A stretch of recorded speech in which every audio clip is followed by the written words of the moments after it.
Inilah 12 hukum alam semesta. Assalamualaikum warahmatullahi wabarakatuh. Teman-teman, hari ini saya akan membagikan 12 hukum alam semesta yang mengatur bagaimana realitas itu bekerja. Ini bukan teori spiritual, ini adalah blueprint bagaimana alam semesta itu beroperasi.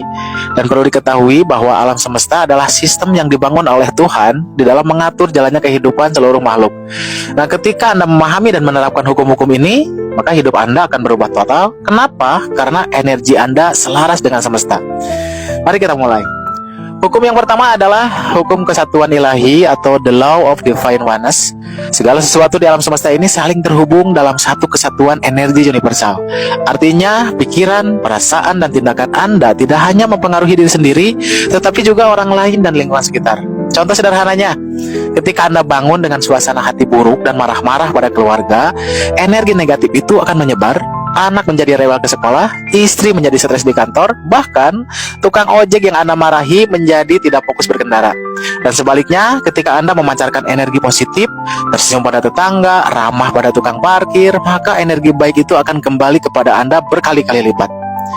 Hukum yang kedua adalah hukum vibrasi atau hukum getaran. Segala sesuatu di alam semesta ini bergetar pada frekuensi tertentu, termasuk pikiran dan emosi Anda.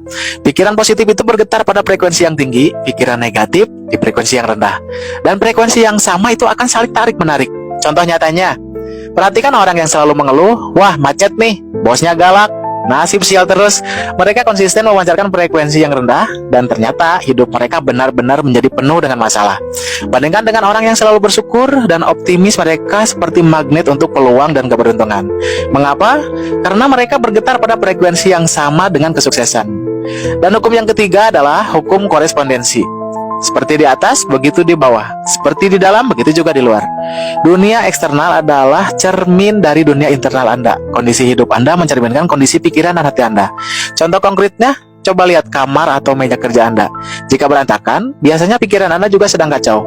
Jika hidup finansial Anda tidak teratur, periksa pola pikir Anda tentang uang.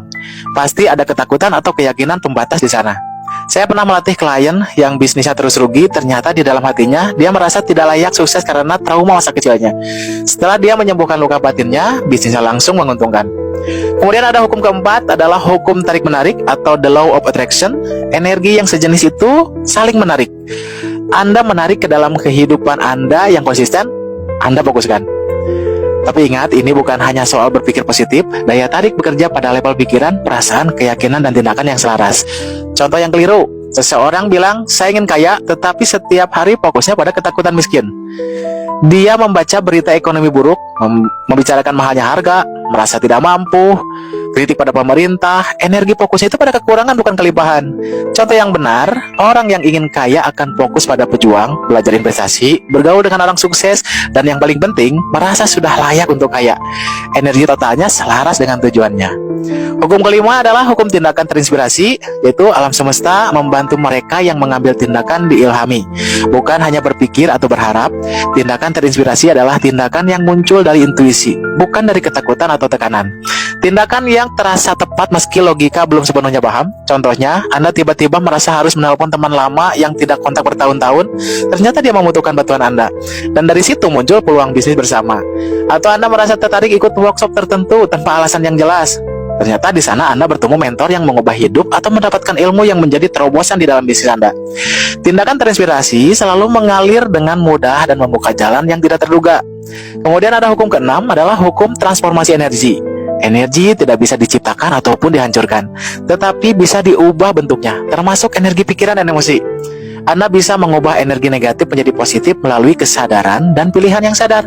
Contohnya, ketika Anda gagal dalam bisnis, ada dua pilihan. Pertama, biarkan kegagalan itu menjadi energi kemarahan, menyalahkan orang lain, dan menyerah. Yang kedua, mengubah energi kegagalan itu menjadi bahan bakar untuk belajar lebih keras lagi, memperbaiki strategi, dan bangkit lebih kuat. Atau ketika Anda patah hati, alih-alih larut dalam kesedihan berbulan-bulan, ubah energi sakit itu menjadi motivasi untuk perbaikan diri, olahraga, belajar keterampilan baru, atau membangun bisnis. Setiap energi negatif adalah bahan mentah untuk kesuksesan jika Anda tahu cara mengolahnya. Ada hukum ketujuh, teman-teman, hukum sebab akibat atau hukum karma.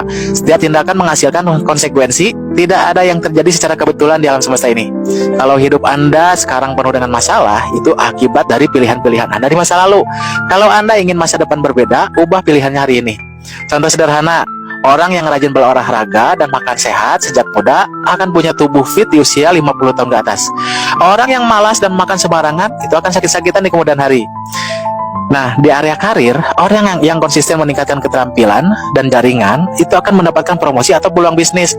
Yang malas-malasan dan tidak mau belajar akan terjebak di posisi yang sama selama bertahun-tahun. Berikutnya, hukum ke-8 adalah hukum kompensasi. Semesta selalu membayar Anda sesuai dengan energi, usaha, dan kontribusi yang Anda berikan. Ini bukan hanya soal uang, tetapi semua bentuk pembayaran, kesehatan, hubungan, kebahagiaan, dan pengakuan. Contohnya, orang yang pelit memberi, hidupnya akan terasa sempit. Rezeki pas-pasan, teman sedikit, sistem dukungan lemah. Sebaliknya, orang yang murah hati, suka membantu, berbagi ilmu, dan memberikan nilai, hidupnya akan berlimpah dari segala aspek. Di dunia kerja, karyawan yang selalu memberikan lebih dari yang diminta, lembur untuk bantuan tim, berbagi pengetahuan, itu dia akan cepat naik jabatan. Yang bekerja seadanya, usaha minimal itu akan terjebak di level yang sama.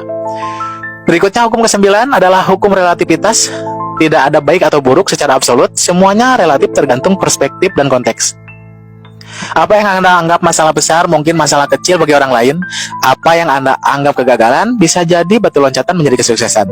Contohnya, pemutusan hubungan kerja yang Anda anggap bencana ternyata menjadi berkah karena memaksa Anda mulai bisnis sendiri yang jauh lebih sukses. Putus cinta yang rasanya kiamat ternyata menyelamatkan Anda dari hubungan beracun dan membuka jalan untuk jodoh yang tepat. Dan kemudian ada hukum ke-10 adalah hukum polaritas. Segala sesuatu itu memiliki pasangan yang berlawanan. Tidak ada terang tanpa gelap, tidak ada sukses tanpa kegagalan, tidak ada kebahagiaan tanpa kesedihan. Kontras ini diperlukan agar kita bisa menghargai dan memahami makna hidup. Contohnya, orang yang tidak pernah mengalami kesulitan finansial itu tidak akan benar-benar menghargai uang. Yang tidak pernah sakit tidak akan mengapresiasi kesehatan. Yang tidak pernah patah hati itu tidak akan tahu betapa berharganya cinta sejati. Jadi, ketika Anda menghadapi masa sulit, ingatlah, ini adalah bagian yang diperlukan dari perjalanan menuju kebahagiaan yang jauh lebih besar. Berikutnya, hukum ke-11 adalah hukum ritme. Segala sesuatu bergerak dalam siklus dan pola tertentu. Seperti musim yang berganti, ada masa naik, ada masa turun, ada masa tanam, ada masa panen, ada masa beraksi, ada juga masa istirahat. Contohnya di bisnis, ada periode pertumbuhan dan ada periode konsolidasi. Orang bijak itu tidak panik saat fase turun karena mereka tahu itu normal dan sementara. Mereka gunakan masa sulit itu untuk mempersiapkan dan memperkuat fondasi. Begitu juga dalam hidup personal. Ada masa lajang, ada masa berhubungan, ada masa fokus karir, ada masa fokus keluarga. Jangan melawan ritme alami ini, tetapi mengalirlah bersama dengan kebijaksanaan. Dan inilah hukum terakhir adalah hukum gender. Segala sesuatu memiliki aspek maskulin yang memberi aktif, logis, dan aspek feminim yang menerima, intuitif, dan kreatif. Untuk menciptakan sesuatu, kedua energi ini harus seimbang dan bekerja sama. Contohnya, di dalam membangun bisnis, Anda perlu energi maskulin untuk tindakan, strategi, dan eksekusi. Tetapi juga butuh energi feminim untuk kreativitas, intuisi dalam membaca pasar, dan memelihara hubungan dengan pelanggan. Di dalam hubungan, baik pria maupun wanita, itu perlu menyeimbangkan kedua aspek ini. Tegas tetapi lembut, rasional tetapi empatis, melindungi tetapi mengasuh. Sobat-sobat sekalian, 12 hukum ini adalah sistem operasi alam semesta. Ketika Anda selaras dengan hukum-hukum ini, hidup Anda akan mengalir dengan lebih mudah dan harmonis. Dan yang terpenting, praktekkan. Jangan hanya jadi pengetahuan di kepala, tapi aplikasikan di dalam kehidupan sehari-hari. Dan teman-teman, jika Anda ingin mendalami lebih lanjut lagi, saya sangat merekomendasikan buku 12 Hukum Alam Semesta karya Manhardip Singh. Buku ini akan memberikan pemahaman yang lebih komprehensif dan aplikasi praktis. Ingat, Anda tidak hidup di alam semesta secara acak, ada hukum yang mengatur, dan ketika Anda memahaminya, Anda bisa menjadi pencipta realitas Anda. Assalamualaikum warahmatullahi wabarakatuh.